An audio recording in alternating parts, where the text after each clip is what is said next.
The reason we started the business and structured it the way we did is, Wendy's passion is for event management and my passion is for public relations. And so when we started the company, that was really the vision, is that we'd have really two distinct disciplines with the right people doing the right jobs. And then we have marketing that sort of crosses over both public relations and events and has its own clients and discipline. And then under the PR side, we have public affairs and crisis management. But the events business, which Wendy oversees, and the PR business, which I oversee, have their own clients, and we each have our own staff that are experts in those disciplines. And then there's lots of times, particularly more so, and I would say in the last couple of years, where clients come in either wanting both right out of the gate, or they come in as a PR client and have event needs, and then we get to work together collaboratively with the two teams. Which is great because our teams get to work together and they get to do all sorts of they work on different industries, different clients. What's not different is the client service focus that we have and the creativity and the communication skills. And those are across the board with everybody at Castle. One of the biggest things that we learned then too was we had to have the right people around us, the external, consultants, the lawyers, the accountants, the insurance agent, everybody. We didn't know any of that. And we had to make sure that we found the right people to advise us. And to this day, I think that was the most important thing that got us through that initial period of time. What we still do, we talk to people we trust to find other people to trust. Right. And that's really the most important thing. That's how people find us too. We're a service business, and you have trusted relationships and you have people that you're doing great work for. They want to tell other people. So I think we just started talking to our very tiny universe of people, and then going with your gut and finding the right people that, as we said, they've been with us for a while. They've scaled with us. I mean, we were teeny, and, we've been through lots of things together. Back then, and still now, a lot of our business came from referrals. So word of mouth. And, every time we did an event, we would get more business out of it because we did such a good job. It started to just grow organically and by word of mouth. And, we started to get a little bit bigger. I mean, we've been through a couple of recessions, been through many different things in the economy, growing by leaps and bounds. When we did go through the recessions, those were huge learning experiences for us too. So when the pandemic came, we had learned a lot, and had a lot of, both positive and negative experiences to draw from. And that, I think, is what got us through it so well and so successfully, and has helped us come out the other side of it growing so robustly. When you're a business owner, you experience your personal life is not just something off to the side.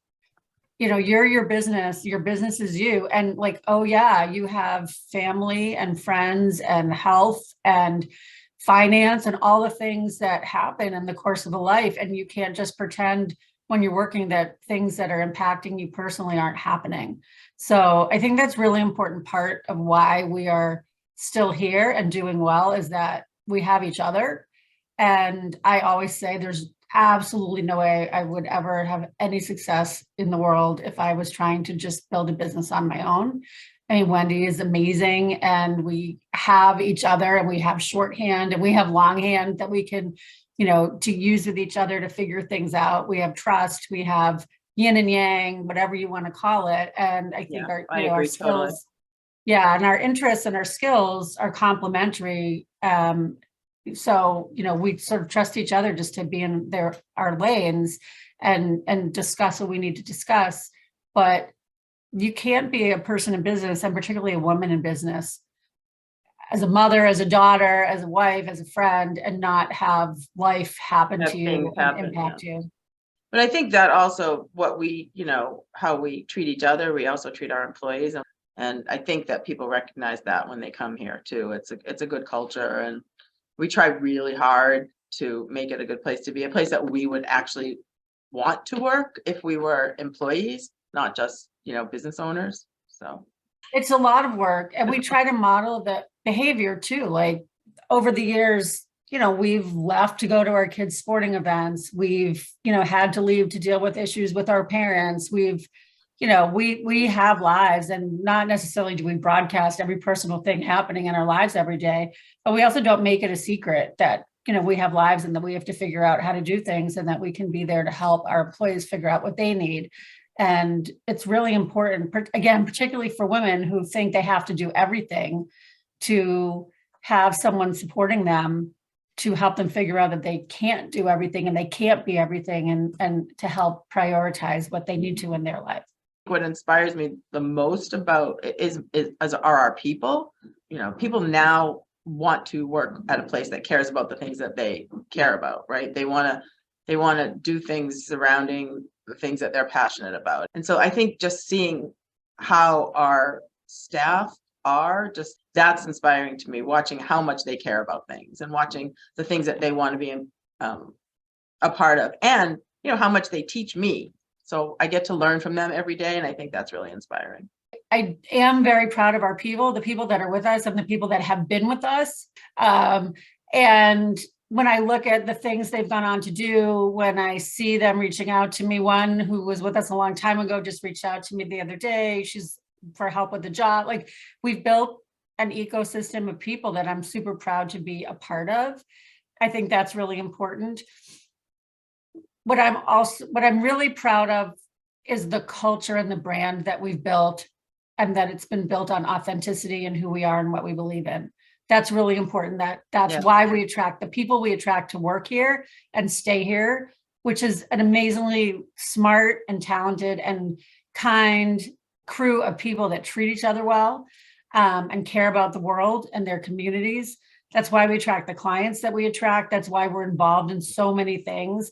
And what I'm really proud of is having started from nothing to women who were handed a mess from a brief former partner who figured out what to do, and we're in the middle of, we're at the intersection of so many things in the city and in the region, as a business, as individuals, and as a brand. And I'm really proud of what we stand for. And I'm really proud that even though we technically have competitors, we really don't, because there's nobody that does what we do the way we do it, with our brand, with our heart, with our people, and with the fan base and reputation and relationships that we've nurtured. Surround yourself with people who, know more than you do, or can, or you can create great relationships. I think it's just take a risk, try. If you have a dream, or if you think you can do it, if you're interested in something, just what's the worst thing that could happen? Just give it a shot. My favorite piece of advice is nobody's thinking about you as much as you're thinking about you. And I say it all the time to my family, friends, team, and remind myself. And on one side of the coin, what that means is that nobody's sitting around saying, what can I do for Sandy today? Or I got to make sure to remember that one favor I said that I would offer to do. You have to self-advocate in so many ways, personally, professionally, and ask for what you want, and ask remind for help. people, ask for help, and remind people of what you need, and remind people of all the good things that you're doing, and not be shy and not be afraid to tout your successes. On the flip side of that, what it means is that if you mess up, if you said something that you regretted, or you think that you should have done something differently, nobody's sitting around all day thinking, wow, I think Sandy really shouldn't have said that in a meeting. They've moved on to their lives. So you got to shake it off, because nobody's sitting around thinking about the things that you're dwelling on. And that is my favorite advice. And I try to live it every day, and I try to impart it every day. And as Wendy knows, Wendy has spent many years telling me not to be concerned about what other people are doing and focus on us. And that I do say that all the time. Well, yeah, we are who we are. Yeah, exactly.